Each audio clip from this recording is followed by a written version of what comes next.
자, 반갑습니다. 알파프로 가족 여러분, 정태근 전문가입니다. 6월 3일 첫 번째 방송 시작하도록 하겠습니다. 자, 첫 번째 방송 종목은 에어부산이고요. 그리고 방송 말미에는 히든 종목이 공개가 됩니다. 방송 끝까지 시청을 부탁드리고요. 방송 보시고 난 이후에는 좋아요, 구독 부탁드리도록 하겠습니다. 자, 그러면 시작 한번 해보도록 하겠습니다. 바로 화면 보시면서 말씀 드려보도록 하겠습니다. 자, 에어부산 어저께 무상증자 그리고 유상증자를 동시에 발표하게 되면서 13%가량 하락이 나왔고, 오늘도 그 여파로 인해서 3%가량 하락이 나오고 있는 상황입니다. 최근에 리오프닝 기업들, 특히나 그 항공하고 여행 같은 경우는 이제 리오프닝 얘기 나올 때마다 그냥 수혜주로 그냥 제일 많이 떠올랐었죠? 제일 많이 떠올랐던 종들인데, 근데 기대감으로만은 한계가 있어요. 에어부산 같은 경우는 그렇게 그당 리오프닝 기대감이 반영이 되진 않았는데, 주가에 대한항공 같은 종목들은 계속 기대감에 의한 상승이 반복이 됐었습니다. 여기 보시면은 대한항공 같은 경우에 이제 리오프닝 기대감에서 상승 나왔다가 아니네 상승 나왔다가 아니네 상승 나왔다가 또 조정 나와버리고, 그러니까 이제는 단순히 기대감으로 의해서 가는 게 아니라 이제 리오프닝 되고 이제 엔데믹 되면서 항공 같은 경우는 계속 권역이 열려야 되겠죠. 그러니까 최근 예를 들게 되면 일본 노선 이제 6월 달부터 열리지 않습니까?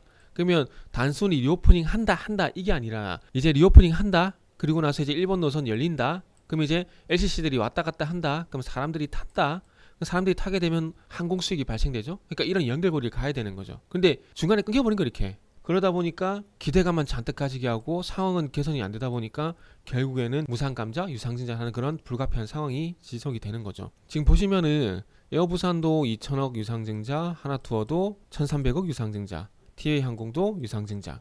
TA항공은 5월 10일 한 겁니다. 5월 10일날. 5월 10일날 일단 이게 나왔어요. 그때 그래가지고 주가 좀 급락이 나왔습니다. 그래서 지금 어찌 보면은 코로나로 인해 가지고 돈을 못 벌고 있는 상황이 계속 지속이 되고 있는 부분들이 있고, 그런 상황들이 지속이 계속되고 그게 빨리 끊겨야 되는데 지속이 되다 보니까 당연히 돈은 바닥이 날 수밖에 없겠죠. 그러다 보니까 에어부산 같은 경우 물론 무상 감자를 하긴 했지만 유상증자, 대부분 여행사하고 항공사들이 유상증자를 진행하는 겁니다. 제가 보기엔 CJCGB 4천억 전환사채, 이게 그나마 양심이 있어 보이네요.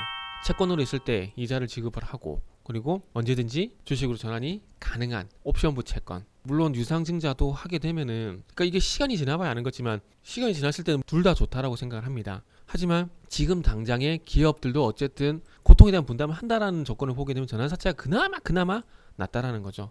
근데 시간이 지나고 나면은 유상증자로 싸게 주식을 일단 받게 될 거고, 그렇게 됐을 경우에 주가가 올라가게 되면 당연히 주주들한테 좋을 수밖에 없겠죠. 전환사채는 당연히 마찬가지고요. 주식을 전환할 수 있는 권리가 있기 때문에 당연히 좋은 부분들이 있을 수 있고요. 그래서 어쨌든 에어부산의 재무구조를 한번 좀 볼게요. 무상 감자를 할 수밖에 없는 부분도 불가피하게 있을 겁니다. 있을 거예요. 그것도 본인의 잘못들은 아니고, 지금 자본 총계가 자본금보다 낮은 상황입니다. 이런 경우를 보통 자본 잠식이라 그러죠.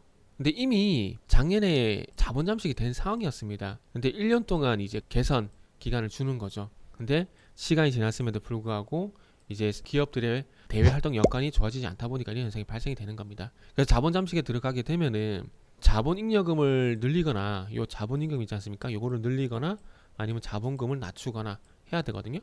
그래야 자본 잠식 상태에서 벗어날 수가 있습니다. 그래서 자본금을 줄이는 걸 이제 무상 감자라 그러는 거죠. 자본 잉여금을 늘리는 것은 이제 유상증자. 그렇게 되는 거죠. 이 두 가지를 같이 진행을 하는 겁니다. 일단 자본 잠식에서 벗어나고, 그리고 지금의 상황을 조금 개선하기 위해서 이제 자금 조달을, 유상증자를 통해서 자금 조달을 진행하게 되는 거죠. 그래서 아마 시간이 좀 걸릴 거예요. 지금 일본 노선이 6월 달부터 열리게 되는데, 에어부산이 지금 현재 일본 노선 점유율이 40%가 넘어가는 상황이거든요.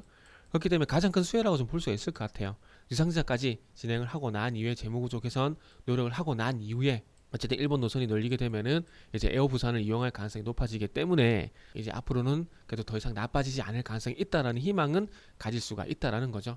그래서 지금 당장은 에어부산을 갖고 계신 분들은 상당히 힘들 겁니다. 힘듭니다. 근데 지금은 버틸 수밖에 없어요. 회사가 없어지지 않는 이상 지금은 시간이 답이다라고 말씀드려야 될 것 같아요. 자, 여기까지 하고 이어서 히든 종목 보도록 하겠습니다.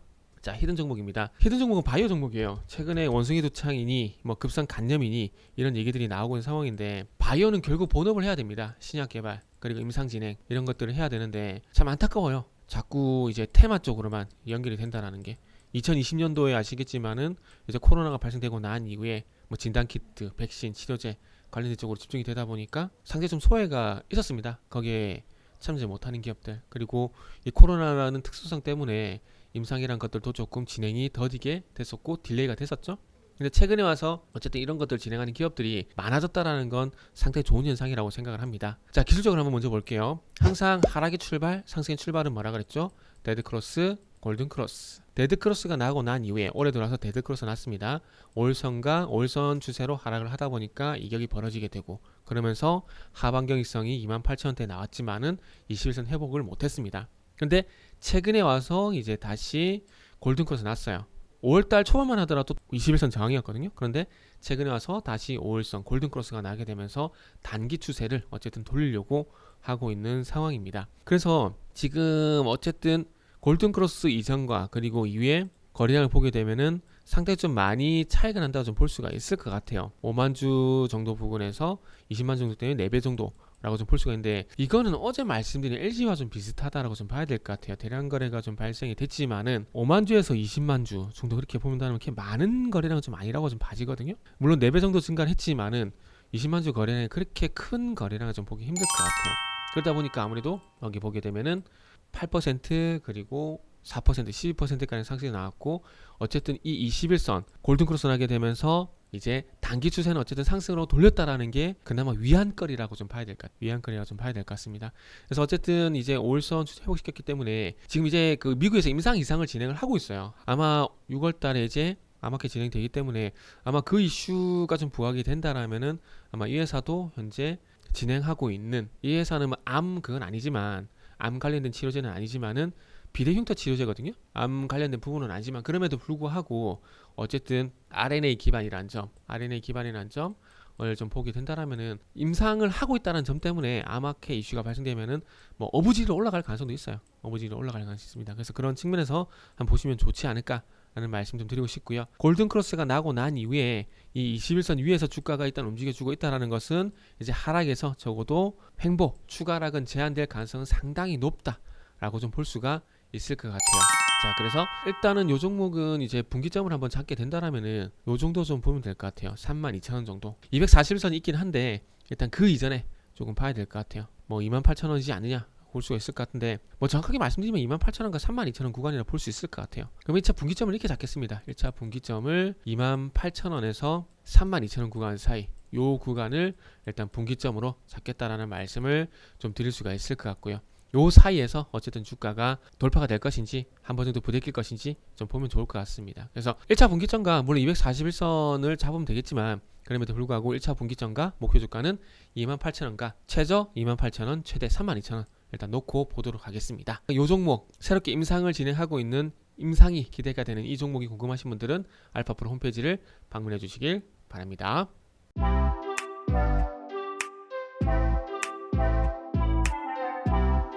you